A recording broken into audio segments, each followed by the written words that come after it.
कि हमारे पास मोरेज लॉ ये कहता है कि हमारे पास एक चिप पर नंबर ऑफ साइज किस तरह से ट्रांजिस्टर्स किस तरह से इंक्रीज होती जाएगी।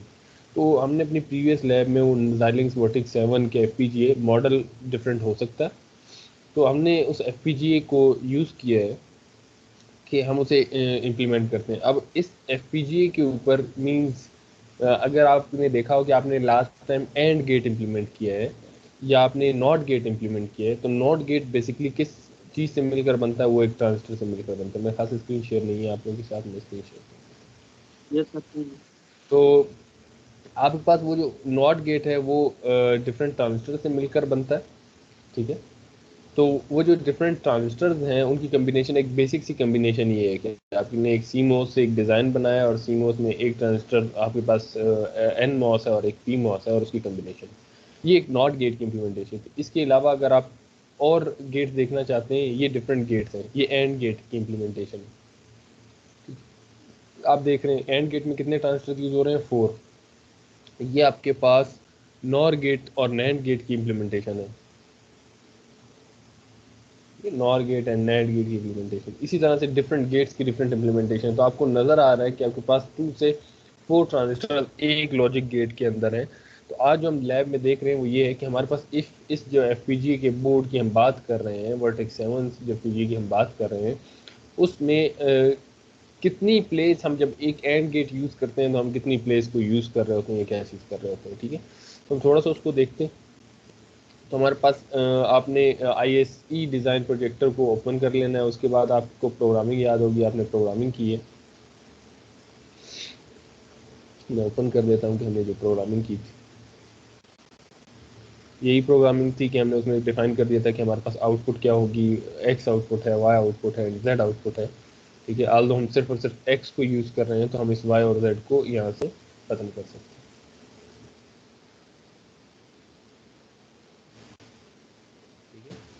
तो हम एक एंड गेट को की इम्प्लीमेंटेशन कर रहे हैं, जो कि हमारे पास get 1 X means output and A and B means input हमारे पास भी यूज हो रही है, ठीक है। और इसके अलावा हमारे पास एड लॉन फर्दर कोडिंग्स हैं, लेकिन हमने उसे कमेंट्स में लिखा हुआ है। तो हमारे पास जो कोडिंग आ रही है जो कि लॉजिक गेट्स की इम्प्लीमेंटेशन में है, वो है A एंड B, ठीक है। अगर आप लोग को क्लियर नजर नहीं आ रहा तो इसको थोड़ा जूम इन कर लें।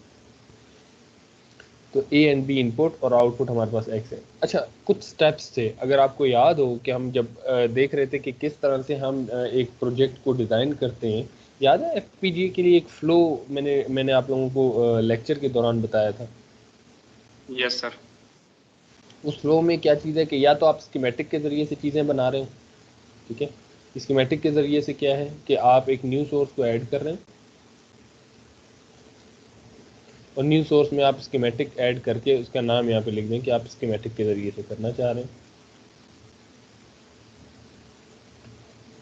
2 मेथड हैं, दोनों मेथड हम पैरेलल में भी देख सकते हैं, ठीक है। कि हमारे पास या तो हम स्कीमेटिक्स के ज़रिए से कर रहे हो या हम इस तरह से प्रोग्रामिंग के ज़रिए से कर रहे हो कि हम लॉजिक्स को डिफाइन कर रहे हो कि क्या क्या हमारे पास प्रोग्रामिंग आ रही है, ठीक है। तो अब अगर उस स्टेप में जो जो फर्स्ट स्टेप है वो ये है कि आप कौन सा सिमुलेशन टूल यूज़ कर रहे हैं, वन थिंग। दूसरी चीज़ ये है कि अब जैसे ये एक स्कीमेटिक की विंडो आपके सामने आ गई, ये सेम उसी तरह से जैसे आपके पास मल्टी सिम में है, आप गेट्स यहाँ से प्लेस कर सकते हैं, कौन सा भी गेट प्लेस करना चाहते हैं, या आप लेट सपोज कोई अरिथमेटिक्स में एक्यूमुलेटर यूज़ करना चाह रहे हैं, तो आप यहाँ पे एक्यूमुलेटर प्लेस कर देते हैं, कुछ दूसरा एक्यूमुलेटर प्लेस कर देते हैं और फिर आप उस चीज़ों की प्रोसेसिंग कर रहे होते हैं, ठीक है। तो ये एक स्कीमेटिक का मेथड था कि आप स्कीमेटिक के ज़रिए से चीज़ें डिज़ाइन कर रहे हो। अगर आपको लगता है कि प्रोग्रामिंग आपको हार्ड लग रही है, ठीक है, तो आप डिफरेंट यूनिट्स को यूज़ करते हुए वो चीज़ें डिज़ाइन कर सकते हैं। तो उसके अलावा जो हमारे पास दूसरा मेथड है वो ये है कि हम ये जो हमारे पास प्रोग्रामिंग है, क्योंकि हमने DLD के लिहाज से, DLD लॉजिक गेट्स इम्प्लीमेंटेशन के लिहाज से की है, आप ये प्रोग्रामिंग करते हैं। उसके बाद नेक्स्ट स्टेप क्या है कि आप उसे सिंथेसाइज करते हैं। याद है सिंथेसाइज किया आपने, आपने उसके RTL स्कीमेटिक को देखा, यस सर। आपने टेक्नोलॉजी स्कीमेटिक को देखा, आपने सिंटेक्स को देखा कि सिंटेक्स को कोई एरर तो नहीं है, तो आप सिंथेसाइज कर रहे होते हैं। तो सिंथेसाइज करने के बाद जो नेक्स्ट स्टेप होता है कि आपने सिंथेसाइज कर लिया, सिंथेसाइज मीन्स कोई एरर नहीं है, उसकी आपने RTL स्कीमेटिक देख लिया, आपने कहा हाँ स्कीमेटिक भी ठीक है, ठीक आउटपुट्स बने हैं, ठीक इनपुट्स बने हैं, जो भी लेबल्स आप करना चाह रहे थे वैसे हुआ है। टेक्नोलॉजी स्कीमेटिक के लिहाज से आपने देख लिए। तो इन चीज़ों के बाद जो आपको चीज़ें मिल जाती हैं वो ये है कि आप एक प्रॉपर आपकी स्कीमेटिक्स और वो चीज़ें आपके सामने आ गई। लेकिन हमने ये जो एंड गेट की इम्प्लीमेंटेशन की थी, अगर हम आरटीएल स्कीमेटिक की तरफ देखें कि हमारे पास आरटीएल स्कीमेटिक क्या है, हम इसे बंद कर देते हैं। तो सिंथेसाइज मींस वो चेक हो रहा है, एरर्स को भी चेक किया जा रहा है, सिंटैक्स को भी चेक किया जा रहा है, और आगे में उसकी स्कीमेटिक डिज़ाइन की जा रही है। तो सिंथेसाइज तक के स्टेप्स आप लोग को पता है। उसके बाद जो नेक्स्ट स्टेप्स हैं वो है इम्प्लीमेंट द डिज़ाइन। कि आपने जो डिज़ाइन यहाँ तक बना लिया, चाहे आपने स्कीमेटिक के ज़रिए से बनाया है, चाहे आपने प्रोग्रामिंग के ज़रिए से बनाया, आपने उसको सिंथेसाइज कर लिया, आपने एरर्स वगैरह को चेक कर लिए, सिंटैक्स एरर्स को चेक कर लिए। उसके बाद जो नेक्स्ट स्टेप है वो है इम्प्लीमेंट द डिज़ाइन। ठीक है, तो इम्प्लीमेंट एंड डिज़ाइन में बहुत सारी चीज़ें ट्रांसलेट किया जाता है। इस प्रोग्रामिंग को फिजिकल लैंग्वेज के लिहाज से उसे आपके एफपीजी के ऊपर मैप कर दिया जाता है। जो लास्ट आपको नज़र आ रहा है वो है प्लेस एंड रूट। ठीक है, प्लेस एंड रूट के लिहाज से आपको ये पता चलेगा कि आप कहाँ पर प्लेस हुए और कहाँ पर नहीं हुआ। तो अगर आपको ये लास्ट नज़र आ रहा हो, व्यू और edit rooted design FPGA editor, means ये आपको एक एफपीजीए बोर्ड पर लेकर जाएगा कि हमारे पास एफपीजीए में वो चीज़ें कैसे किस तरह से हुई है और क्या चीज़ें हो रही हैं। क्लियर? तो हमारी थोड़ी से सिंथेसाइज रन हो जाए तो फिर हम देखते हैं कि हमारे पास हम इस, तो आप जो जो आज मैं इसमें बताना चाह रहा हूँ वो ये है कि अगर आप इम्प्लीमेंट कर रहे हैं अपने किसी भी डिज़ाइन को और उसे देखना चाह रहे हैं कि वो अगर आपको समरी का इंट्रोडक्शन दिया था, लेकिन ये इतनी डिटेल्ड समरी नहीं थी। ठीक है, ये हम जब बाद में से रन, अगर उस दिन आपने देखा हो तो ये इतनी डिटेल में नहीं थी, लेकिन आज ये बहुत डिटेल में, क्योंकि मैंने इसे किया हुआ है और अब इसके लिहाज से मुख्तलिफ चीज़ें आपके सामने आ रही हैं। ठीक है, तो ये देखें मुख्तलिफ एलिमेंट्स हैं जिनको हम देखते हैं, नंबर ऑफ एलयूटीज क्या चीज़ें, नंबर ऑफ स्लाइस क्या चीज़ है। ठीक है, क्या क्या चीज़ें हमें यूज़ करनी है। तो ये उस दिन हमें सिर्फ एक प्रिसाइज नजर आ रही।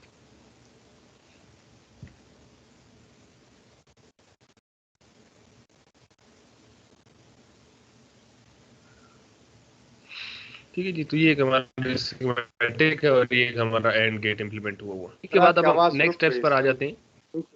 अच्छा, आवाज़ रुक रही, हम देख लेते हैं इसके बाद हम इंटरनेट को शिफ्ट कर दें।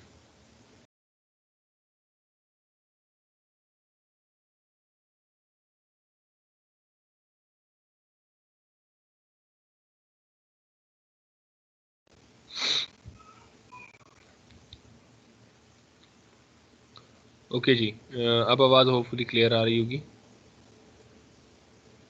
Yes sir. ओके, तो कहने का मकसद ये था कि यहाँ तक का काम हमने पहले पिछली लेवल्स में डिस्कस किया हुआ है। जब मैं समरी की बात कर रहा था, वो समरी भी अगर उस दिन की आपको याद हो तो हमने सिर्फ ये चीज़ देखा था कि कितने नंबर ऑफ स्लाइस एलयूटीज यूज़ हो रहे हैं। ठीक है, 1 यूज़ हो रहा है, अवेलेबल कितने 303600। ठीक है, तो हमने यूटिलाइजेशन के हिसाब से बहुत कम को यूटिलाइज किया हुआ है। फिर रियलिटीज़ में जो फ्लिप फ्लॉप के पेयर्स हैं वो हमने कोई यूज़ नहीं किया हुआ, उस एक में हमें एक अवेलेबल है लेकिन वो भी हमने यूज़ नहीं किया। नंबर ऑफ बाउंडेड आईओबीज हमने सिर्फ 3 यूज़ किए हैं हमारे पास, जबकि 600 अवेलेबल है। ठीक है, तो इन चीज़ों को डिटेल में चेक करने के लिए आपको इम्प्लीमेंटेशन की तरफ जाना पड़ता है, जो कि सेकेंड स्टेप है, इम्प्लीमेंट डिज़ाइन। तो इम्प्लीमेंट डिज़ाइन में मैं आपको ये दिखाना चाहता हूँ कि वो एफपीजीए बोर्ड जिसकी अभी हम बात कर रहे थे कि ये एफपीजीए बोर्ड ये हार्डवेयर में नज़र आ रहा है, ये प्रोग्रामिंग में नज़र आएगा, कि फिर हमें पता चलेगा कि एटलीस्ट हमारे पास प्रोग्रामिंग में कितने स्लाइस यूज़ हो रहे हैं, कितने एलयूटीज यूज़ हो रहे हैं, और हम स्पेसिफिकली कहाँ पर लाए कर रहे हैं। तो देख रहे हैं ट्रांसलेट किया जा रहा है implement design. Translate means programming को हार्डवेयर पर ट्रांसलेट किया जा रहा है कि कहीं पर उसको प्लेस एंड रूट किया जाए।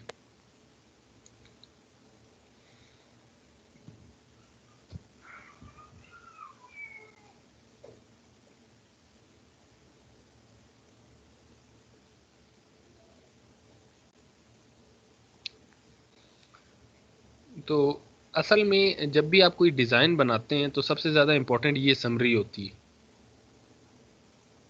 देख रहे हैं समरी श्रिंक हो गई दोबारा से। पहले ही थोड़ी सी डिटेल में थी, अब दोबारा से जनरेट होगी। जब ये ट्रांसलेट हो जाएगी और हमें इम्प्लीमेंट हो रहा होगा तो ये जनरेट होगी। सर तो यहाँ ट्रांसलेट पर क्या आपको काम कर रहा है? ट्रांसलेट जो हमने प्रोग्रामिंग की है ना, अभी तो सिर्फ हमें एक स्कीमेटिक नजर आई थी। अब हम इस प्रोग्रामिंग को उस एफपीजीए बोर्ड पे ट्रांसलेट कर रहे हैं कि उस एफपीजीए के बोर्ड पर कौन से यूनिट को हम यूज कर रहे होंगे, जिसके जरिए से हमारा एंड गेट इम्प्लीमेंट हुआ होगा, और हमें कौन सी इनपुट्स यूज करनी है, कौन सा आउटपुट यूज करनी है, और कौन सा एक यूनिट हमने यूज किया होगा उस ट्रांसलेट में।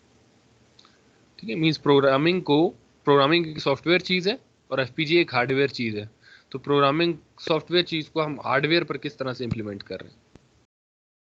अच्छा, यस सर, यस सर।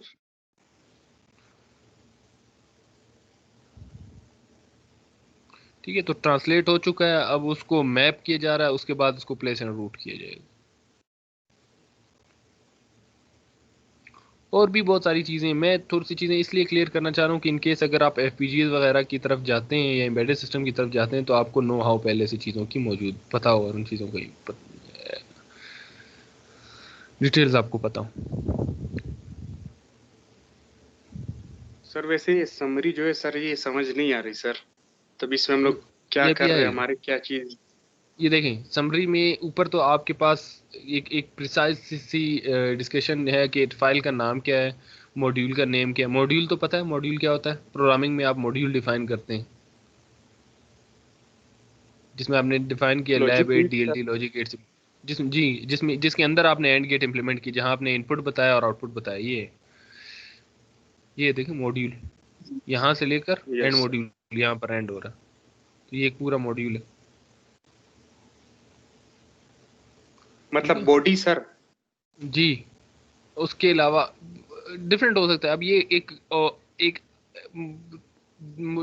बाद औकात हम मुख्तलिफ जगहों से कॉल कर रहे होते हैं डिफरेंट मॉड्यूल को, हमने खुद मॉड्यूल डिज़ाइन किया होता है, उसको सिर्फ हम कॉल कर रहे होते हैं। होपफुली आपने प्रोग्रामिंग में ये चीज़ें की होंगी कि आप फंक्शन डिज़ाइन करते हैं और उस फंक्शन को यस किसी सर। और जगह पर कॉल कर रहे होते हैं, तो इसमें उसी फंक्शन को हम बिल्कुल। मॉड्यूल का नाम दे रहे होते हैं। ठीक है, फिर देखें टारगेट डिवाइस का नाम आ रहा है कि उसका मॉडल क्या है, उसके मॉडल का नाम आ रहा है। ठीक है, अच्छा उसमें एरर्स हैं या नहीं है, पार्सर एरर्स मीन्स कोई एरर मौजूद है या नहीं है, इम्प्लीमेंटेशन का स्टेटस क्या है, ट्रांसलेटेड है या नहीं है, तो ट्रांसलेशन के बाद कोई एरर्स हैं, कोई आपके पास वार्निंग्स आ रही हैं या नहीं आ रही। ये एक प्रिसाइज समरी है। उसके बाद जो असल चीज़ है वो ये है कि आपका डिज़ाइन ऐसा होना चाहिए, मीन्स अगर आपने यही चीज़ डिज़ाइन की है ना, और आपने लेट सपोज एक एडर डिज़ाइन किया और आपने सिर्फ एक स्लाइस यूज़ किया है, जिससे सिर्फ 0% यूटिलाइजेशन हो रही है एज कम्पेयर टू 303600 की निस्बत सिर्फ 1 यूज़ करना, मतलब है कि 0% आपने यूटिलाइजेशन की है। तो इससे ये होगा कि आपका एफपीजीए का बहुत ज़्यादा यूनिट यूज़ ही नहीं हो रहे होंगे, एक स्मॉल सा यूनिट यूज़ हो रहा होगा, जिसके लिहाज से आपकी पावर सेव हो रही होगी। जो हम याद मैं आपसे कहता था कि हमें सिंप्लीफाइड वर्जन्स की तरफ जाना पड़ता है। तो सिंप्लीफाइड का मतलब ये है कि बड़े से बड़ा काम भी बहुत स्मॉल से सर्किट से किया जाए। उससे फ़ायदा ये होगा कि आप जब एक लेट सपोज सीपीयूज डिज़ाइन करने की तरफ जाते हैं, तो अगर आप सिंप्लीफिकेशंस की तरफ नहीं जाएंगे, ईजीएस्ट सॉल्यूशंस की तरफ नहीं जाएंगे, तो वो हो सकता है कि आपके जो अवेलेबल स्लाइसेस हैं या एलयूटीज हैं 303600 वो इससे भी ज़्यादा रिक्वायर हो, तो आप इस एफपीजीए बोर्ड पर उसको इम्प्लीमेंट ही नहीं कर पा रहे होंगे। तो इसलिए ये चीज़ ये डिफाइन करती है कि आपका डिज़ाइन कितना बेहतर है, कितनी यूटिलाइजेशन की है, कितनी अभी भी अवेलेबिलिटी है। जितनी ज़्यादा अवेलेबिलिटी होगी का मतलब है कि उतनी ज़्यादा उस चीज़ को एक्सटेंशन दी जा सकती है, फर्दर उसे एक्सटेंड किया जा सकता है। ठीक है, तो ये इन चीज़ों के बाद अब एलयूटीज क्या हैं। ठीक है, लॉजिक यूनिट्स हैं।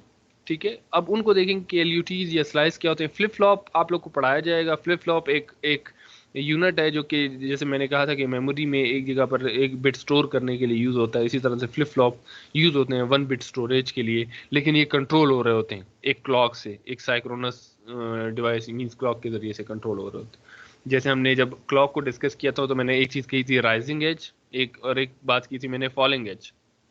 तो जब आप राइजिंग एज की बात करते हैं तो राइजिंग एज के लिहाज से या तो फ्लिप फ्लॉप की आउटपुट्स कंट्रोल हो रही होंगी या फॉलिंग एज के लिहाज, दोनों में से किसी एक के लिहाज से कंट्रोल हो रही होंगी। ठीक है, number of bounded input output. ठीक है, जो आईओबीज आपने यूज किए, तो आपने 3 यूज किए। 3 कैसे यूज किए, 2 आपने इनपुट्स यूज किए ए एंड बी, और एक आपने आउटपुट यूज किया एक्स। ठीक है, तो एक एफपीजीए पर आप 600 इनपुट आउटपुट्स यूज कर सकते हैं, जबकि आपने यूज किया हुआ है 3 को। ठीक है, तो उस लिहाज से आपको सर ये यूटिलाइजेशन स्लाइस होता क्या है शो जी। करवा रहा है, स्लाइस है क्या सर? स्लाइस भी अभी सिर्फ एक दफ़ा एफपीजी ओपन हो जाए मैं आपको दिखाता हूँ कि स्लाइस क्या चीज़। Okay slice sir. एक यूनिट है एफपीजीए में, बहुत ज़्यादा यूनिट मींस एफपीजीए मुख्तलिफ स्लाइस से मिलकर बना होता है, और वो एक स्लाइस एक यूनिट है जिसके अंदर आपको एंड गेट भी नज़र आ जाएगा, आपको और गेट एक्सॉर गेट भी नज़र आ जाएगा, आपको एक लॉजिक यूनिट्स भी नज़र आ जाएंगे जिनको हम एलयूटीज़ वगैरह कह रहे होते हैं। ठीक है, सिर्फ ये थोड़ा सा टाइम लेता है, ये आ जाए तो अभी हम इंशाल्लाह आपको दिखा देंगे। तो ये समरी नॉर्मली जब आप हायर रिसर्च वगैरह की तरफ जाते हैं तो इस समरी के ज़रिए से आप डिफाइन करते हैं कि आपका सिस्टम कितना एफिशिएंट था। जैसे आपको अगर पावर रिपोर्ट आपके सामने आएगी तो पावर रिपोर्ट से आप बता सकते हैं कि क्या कितनी पावर यूटिलाइज की जा रही है, कितनी पावर की रिक्वायरमेंट है। तो जब आप सिंप्लीफाई करते हैं तो आप हार्डवेयर को भी रिड्यूस करते हैं। तो हार्डवेयर रिड्यूस कैसे होता है वो ये, ठीक है। और पावर कैसे यूज होगी इसी के जरिए से, क्योंकि आपने बहुत कम हार्डवेयर यूज किया होगा तो बहुत कम पावर रिक्वायर्ड होगी। बाकी आपने ये जो सिमुलेशन वाला पोर्शन यूज किया है ये आपने इस चीज़ के लिए यूज किया है कि आप देख रहे हो कि इधर टाइमिंग डायग्राम में वही आउटपुट्स आ रही हैं या नहीं आ रही। टाइमिंग डायग्राम जो अभी तक हम कर रहे हैं ये बहुत सिंप्लीफाइड फॉर्म है।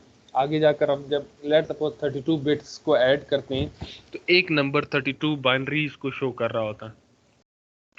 तो 32 बाइनरीज को यहीं पे डिस्प्ले करवाना और फिर उनको दिखाना कि वो कैसे इम्प्लीमेंट हो रहा है और कैसे हो रहा है।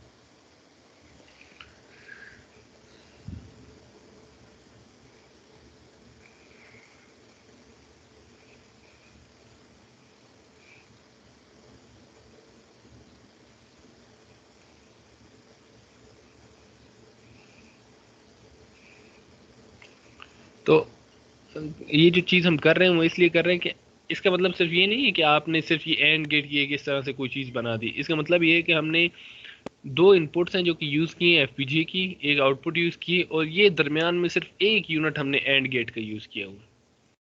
अभी जो आपको नज़र आ रहा है ना समरी में कि यहाँ पर एक स्लाइस एलयूटीज यूज़ हुए हैं, तो उसका मतलब यही है कि आपके पास ये किसी एक एफपीजी के तमाम बोर्ड को हमने यूज़ नहीं कर लिए। एफपीजी के एक यूनिट, एक बेसिक यूनिट, स्लाइस ऐसे कह लें जैसे आप जब घर बनाते हैं तो ईंट एक सब यूनिट होता है।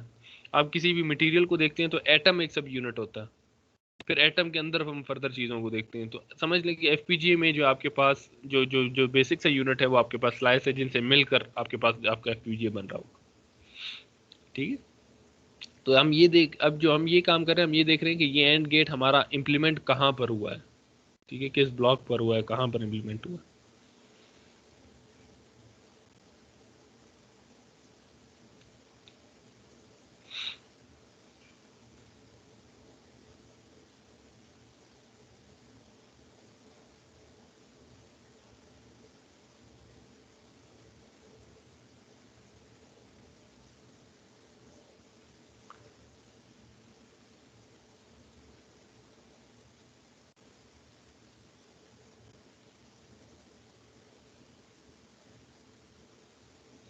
और भी बहुत सारी चीज़ें मीन्स, अगर मीन्स आपका इंटरेस्ट बनता है इसमें तो इसको हर चीज़ को एक्सप्लोर करने की कोशिश कीजिएगा इसमें। तो फिर आपको बहुत सारी, जैसे एनालाइज पावर डिस्ट्रीब्यूशन, तो पावर एनालिसिस यहाँ से हो सकता है।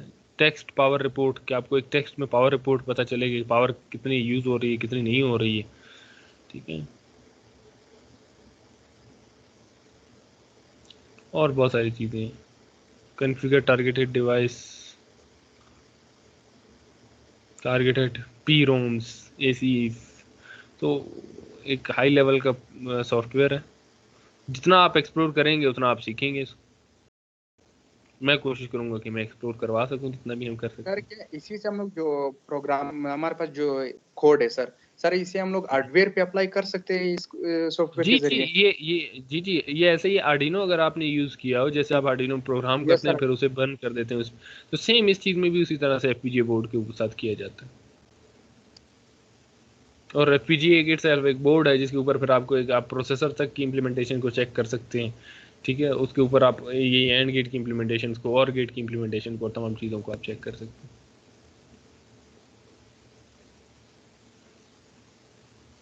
Yes sir.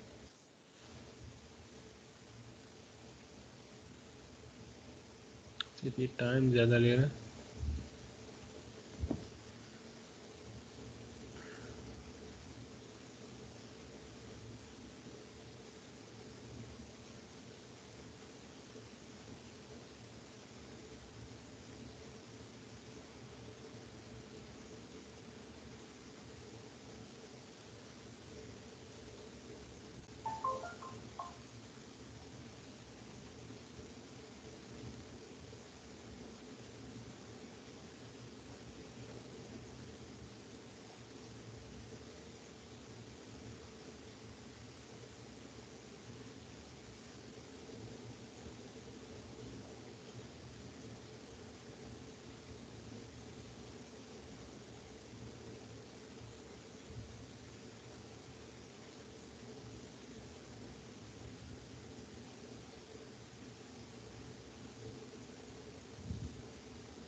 होपफुली हमारे पास अभी कुछ एक आध मिनट लगेगा और हो जाएगा।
जी, तो ये अभी आपके पास Xilinx का FPGA एडिटर है जो कि उस प्रोग्रामिंग के बाद ओपन होता है। हम वेट करते हैं इसको ओपन होगा और आपको डिफरेंट ऊपर टूल बॉक्स के ऑप्शंस नज़र आ रहे हैं कि जिन चीज़ों के लिहाज से हम ये देख सकते हैं कि कहाँ कहाँ पर एक्चुअली हम लाइक कर रहे हैं या हमारे पास क्या डिज़ाइन है। तो ये हो जाए तो फिर हम इंशाल्लाह इसको देखते हैं।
अरे हमें भी इतना वेट करना पड़ेगा?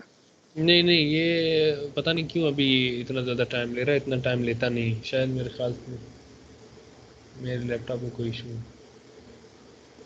इतना टाइम नहीं लेता है वैसे।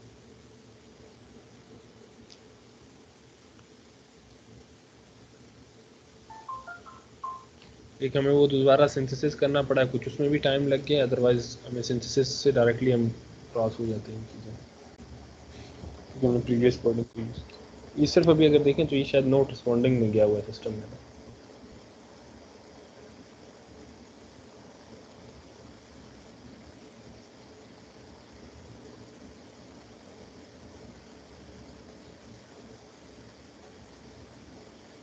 ओके, तो ये जो चीज़ आपको नज़र आ रही है आगे, ये स्क्रीन नज़र, यस सर। तो ये एक पूरा FPGA का बोर्ड है,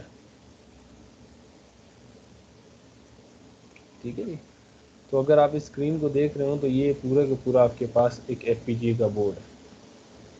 हम, ये कौन सा बोर्ड है? ये वही बोर्ड है जिसको हम यहाँ पर देख रहे थे, अगर आपको याद है।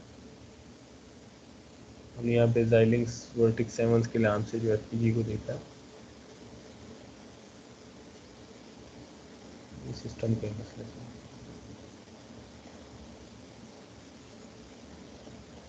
खैर वो आप लोगों को याद होगा। तो वो एक हार्डवेयर में इम्प्लीमेंटेशन है और ये एक सॉफ्टवेयर में इम्प्लीमेंटेशन है जो हमें FPGA के बोर्ड के लिहाज से चीज़ें नज़र आ रही हैं। कहीं आपको नज़र आ रहा है एक स्मॉल सा ब्लू कलर का, ब्लू कलर में कोई शेड नज़र आ रहा है? यस सर, बिल्कुल।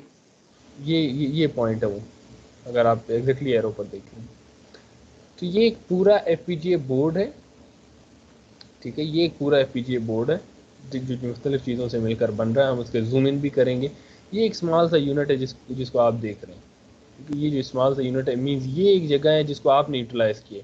तो इस पूरे FPGAs को, इस पूरे FPGAs में से आपने जिस एरिया को यूज़ किया हुआ है वो सिर्फ और सिर्फ ये एरिया, ठीक है। ये अगर डिस्प्ले नहीं भी हो रहा है तो मुख्तलिफ चीज़ें इसमें यूज़ हो सकती हैं। अब देखें एग्जैक्टली वो सिर्फ वो एरिया हाईलाइटेड है जहाँ पर आपका काम होगा, ठीक है। अगर आप मीन्स आपको नज़र नहीं आ रहे हैं तो फिर आप इन चीज़ों को देख लेते हैं ना कि ये मुख्तलिफ ऑप्शन हैं। जैसे अब हमने अभी आपको नहीं पता कि आपका FPGA बोर्ड ये एक FPGA बोर्ड है। अच्छा, क्वेश्चन ये हो सकते हैं, ये कुछ एरियाज ब्लैक आ रहे हैं, ठीक है, कुछ डेडिकेटेड लोकेशंस होती हैं, मीन जिसे आप यूज़ नहीं कर सकते, जैसे जो PROMs वगैरह के लिए चीज़ें यूज़ होती हैं वो डेडिकेटेड हैं, वो भी फर्दर डिटेल्स हैं कि इन एरियाज़ को आप यूज़ नहीं कर सकते, ये जो ब्लैक एरियाज हैं। उसके अलावा बाकी तमाम एरियाज़ को आप यूज़ कर सकते हैं। अब ये एक चीज़ है कि आपको नज़र नहीं आ रहा कि आप इम्प्लीमेंट डिज़ाइन में एग्जैक्टली कहाँ पर मौजूद हैं, तो ये एक ऑप्शन आपको नज़र आ रहा है जो है रूट्स। जैसे ही आप रूट्स पे क्लिक करते हैं तो वो चीज़ हाईलाइट हो जाती है, देख रहे हैं। फिलहाल आपको नहीं पता कि आप FPGA बोर्ड में कौन से यूनिट को यूज़ कर रहे हैं, तो आप जैसे ही क्लिक करते हैं इसके ऊपर तो आपको नज़र आ जाता है कि आप एग्जैक्टली इस एरिया में काम कर रहे हैं, ठीक है। अगर मैं इसे थोड़ा सा स्क्रीन को छोटा कर दूं तो आपको यहाँ पे नज़र आ रहा होगा कि आपने स्लाइस की जो बात हो रही है वो यूज़ की, उसकी 3 पिन यूज़ की हैं। एक आपने इनपुट आउटपुट जो पिन यूज़ की है फॉर A यूज़ की है, फॉर B, फॉर X, जो हमने 3 चीज़ें यूज़ की, ठीक है। तो इन चीज़ों को भी अब हम देख लेते हैं कि वो हमारे पास कैसे हैं और कैसे नहीं है, ठीक है। तो हम इसमें फर्दर जूम इन जब आप करते जाएंगे, मीन्स अगर आप इसको हाईलाइट करने के लिए इसको सेलेक्ट कर लेते हैं, जब आपने इसे सेलेक्ट कर लिया तो आप इसमें फर्दर जूम इन भी हो सकते हैं। तो अभी अगर आप जूम इन हो रहे हैं तो ये एक देखिए, ये FPGA के इंटरनल सर्किट डायग्राम्स है जिन चीज़ों को आप देख रहे हैं कि हम कहाँ कहाँ पर किस चीज़ पर मौजूद है और हम कहाँ पर इम्प्लीमेंटेशन कर रहे हैं। देख रहे हैं ये वायर्स आ रही हैं और वायर्स जा रही हैं। फर्दर आप जूम इन भी कर सकते हैं, ये देखें, फर्दर जूम इन करते जाएंगे तो आपको FPGA के इंटरनल डायग्राम्स, तो एक FPGA बोर्ड के अंदर ये डिफरेंट यूनिट्स मौजूद हैं जिनके अंदर प्रोग्रामिंग हो रही है। ये देख रहे हैं क्या लिखा हुआ है, स्लाइस, ठीक है। वो स्मॉल है, अगर कहते हैं जिसको और भी ग्रेटर कर देते हैं शायद फिर आपको थोड़ा सा अच्छी तरह से नज़र आ जाए। नज़र आ रहा है क्या लिखा है, स्लाइस। तो इस तरह के डिफरेंट यूनिट्स हैं यस सर। जिनको हम स्टडी कर रहे होते हैं, जिनको हम देख रहे होते हैं, ठीक है। तो कहने का मकसद ये है कि अगर आप यूनिट्स में, ये एक FPGA बोर्ड है, इसमें हम जूम इन होते जाएं तो आपको नज़र आता जाएगा कि क्या इंटरकनेक्शंस मौजूद हैं और कितनी कितनी चीज़ें यूज़ हो रही हैं, ठीक है।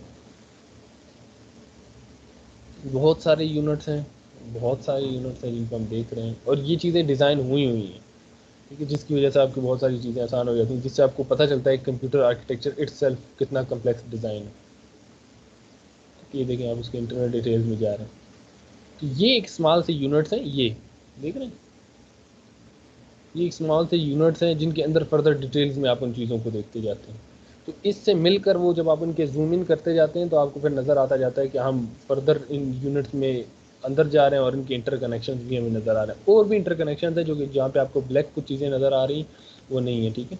तो ये जो चीज़ है इसे हम मैट्रिक्स कहते हैं कि जिसके अंदर मुख्तलिफ कनेक्शन हो रहे होते हैं और आगे हमारे पास स्लाइसेस मौजूद हैं जिनके ज़रिए से हमारे पास तमाम फंक्शनिंग हो रही होती है, ठीक है। तो हम एग्जैक्टली दोबारा अपने एरियाज़ पर चले जाते हैं कि हमारा जो यूनिट था वो कहाँ पर है। तो अगर आप इस यूनिट पर क्लिक करेंगे तो आपको ये उसकी एक इंटरनल डायग्राम नज़र आई है। किस यूनिट की, जो स्मॉल सा यूनिट आपने यूज़ किया था। अगर नहीं पता चल रहा तो मैं दोबारा से बैक पर ले जाता हूँ। ये एक स्लाइस की बात हुई थी, याद है मैंने कहा ये एक यूनिट, ये एक कम्बिनेशन है, एक कम्बिनेशन और बार बार रिपीट हो रही है। देखिए यहाँ पे रिपीट हो रही है, यहाँ पे रिपीट हो रही है, यहाँ पे रिपीट हो रही है, यहाँ पे रिपीट हो रही है, और ये थ्रू आउट पूरे FPGAs में रिपोर्ट हो रही है, जो कि पूरा FPGA एक डेंस यूनिट आपको नज़र आ रहा है। तो जब आप इस डेंस यूनिट को देखते हैं और वो यहाँ पर भी आपको नज़र आ रहा है कि एक स्मॉल सा पोर्शन है पूरे के पूरे FPGA में जिसके ऊपर आपने जूम इन किए, और जूम इन कैसे किया, हमने उसे सेलेक्ट किया था, फिर हमने ये रेड वाले जूम को यूज़ किए कि हमने जो सिलेक्शन की हुई है सिर्फ एग्जैक्टली उस पर जूम कर दिए जाए।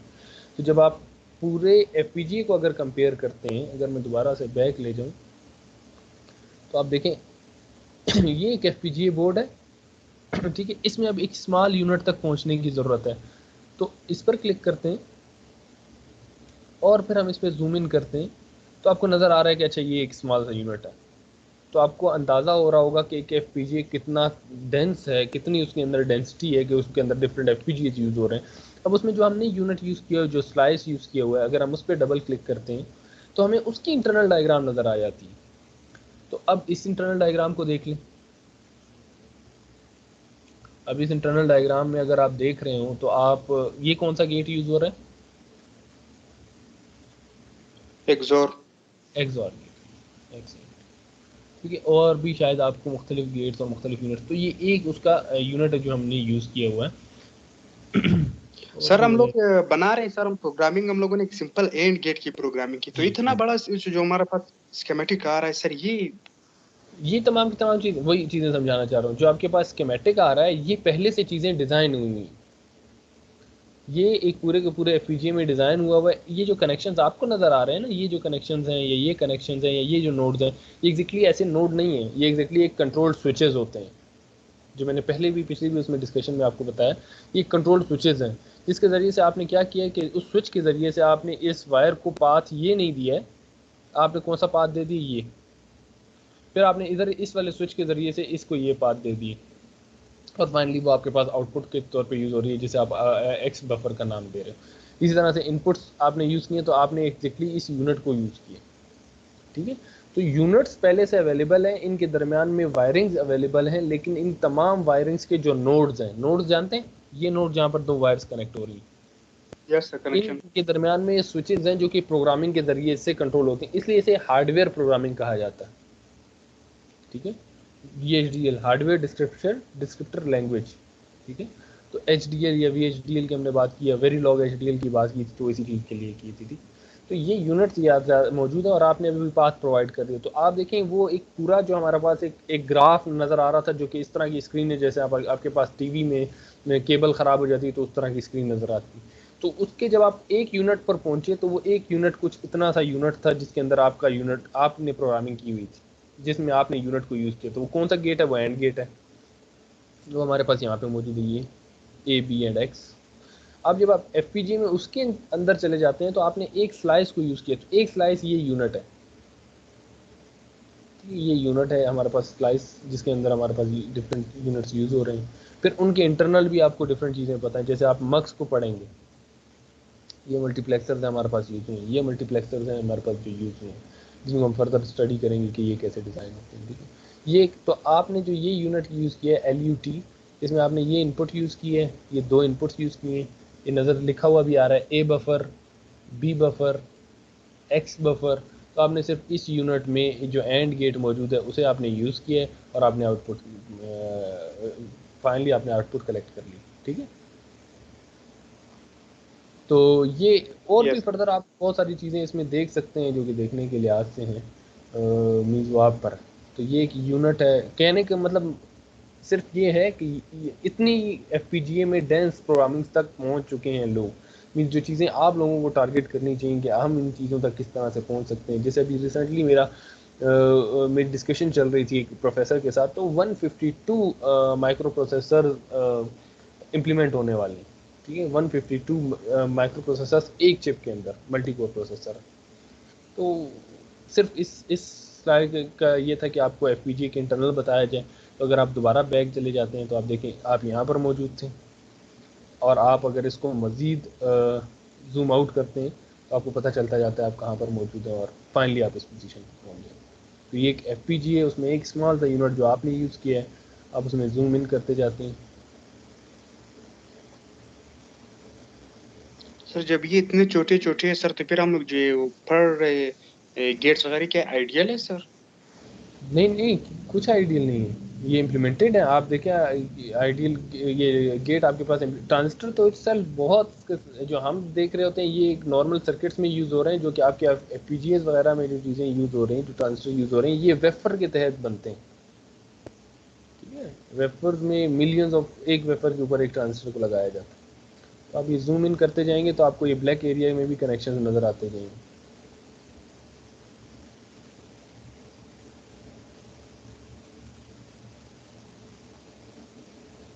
वो आप पर अगर आप इसको देखते जाएं जैसे भी आपने देखना, ये डिफरेंट यूनिट्स हैं, और डिफरेंट ऑप्शंस हैं कि आपके पास जो डिफरेंट ऑप्शंस आप उनको हाईलाइट करते हैं या नहीं करते। ये ऊपर डिफरेंट ऑप्शन दिए हुए हैं कि आप किस ऑप्शन को यूज़ करना चाहते हैं, किसको नहीं यूज़ करना चाहते, क्या चीज़ देखना चाहते हैं, क्या चीज़ नहीं देखना चाहते। ये तमाम ऑप्शन हैं जिनको आप यूटिलाइज़ कर सकते हैं। क्लियर। तो ये एक हमारे पास एफ के लिहाज से डिस्कशन थी कि हमने जो एंड गेट को इम्प्लीमेंट किया हुआ था, तो उस एंड गेट की इम्प्लीमेंटेशन के लिहाज से हमारे पास क्या क्या चीज़ें हमारे पास परफॉर्म हो रही थी, ठीक है।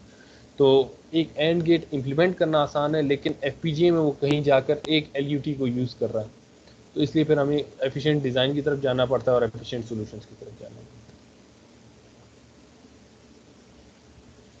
सर आपने कहा एक ALUT मतलब अर्थमेटिक